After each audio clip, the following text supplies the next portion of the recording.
ಐಶ್ವರ್ಯ ಗೌಡಗೆ CDR ಕೊಟ್ಟ ಪ್ರಕರಣಕ್ಕೆ ಸಂಬಂಧಪಟ್ಟಂತೆ ಚನ್ನಪಟ್ಟಣ ಮೂಲದ ಇಬ್ಬರು ಆರೋಪಿಗಳನ್ನು ಅರೆಸ್ಟ್ ಮಾಡಲಾಗಿದೆ.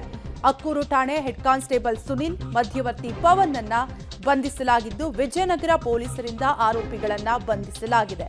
ಇಬ್ಬರು ಆರೋಪಿಗಳನ್ನ ಪೊಲೀಸ್ ಕಸ್ಟಡಿಗೆ ಈಗಾಗಲೇ ಒಪ್ಪಿಸಿದ್ದು, ಬಂಧಿತ ಹೆಡ್ ಕಾನ್ಸ್ಟೇಬಲ್ ಸುನಿಲ್ ಕಳೆದ 10 ವರ್ಷಗಳಿಂದ ಕೂಡ ಅಕ್ಕೂರು ಠಾಣೆಯಲ್ಲಿ ಕರ್ತವ್ಯವನ್ನ ನಿರ್ವಹಿಸ್ತಾ ಇದ್ದ.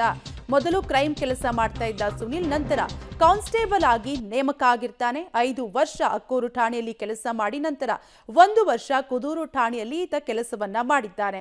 ಬಳಿಕ ಮತ್ತೆ ಅಕ್ಕೂರು ಠಾಣೆಗೆ ಈತ ವರ್ಗಾವಣೆಯಾಗಿದ್ದು, 2001ರ ಕೊಲೆ ಪ್ರಕರಣದ ಕ್ರೈಮ್ ನಂಬರ್ ಐಶ್ವರ್ಯ ಗೌಡಗೆ ಬೇಕಿದ್ದ ಸಿಡಿಆರ್ ಅನ್ನ ಈ ಸುನಿಲ್ ತೆಗೆದಿರ್ತಾನೆ. ಮತ್ತೋರ್ವ ಬಂಧಿತ ಆರೋಪಿ ಮಧ್ಯವರ್ತಿ ಪವನ್ ಹಾಗೂ ಸುನಿಲ್ ಇಬ್ಬರು ಕೂಡ ಸ್ನೇಹಿತರಾಗಿರ್ತಾರೆ. ಚನ್ನಪಟ್ಟಣದ ಮಂಗಳವಾರಪೇಟೆ ನಿವಾಸಿ ಪವನ್ ಮೂಲಕ ಸುನಿಲ್ ಪರಿಚಯವನ್ನ ಐಶ್ವರ್ಯ ಗೌಡ ಮಾಡಿಕೊಂಡಿರ್ತಾಳೆ. ಬಳಿಕ ಸುನಿಲ್ ರಿಂದ ಸಿಡಿಆರ್ ತೆಗೆಸಿಕೊಂಡಿದ್ದ ಐಶ್ವರ್ಯ ಗೌಡ. ಒಟ್ಟಾರೆಯಾಗಿ ಈ ಪ್ರಕರಣಕ್ಕೆ ಸಂಬಂಧಪಟ್ಟಂತೆ ಇಬ್ಬರನ್ನು ಕೂಡ ಈಗಾಗಲೇ ಅರೆಸ್ಟ್ ಮಾಡಲಾಗಿದೆ.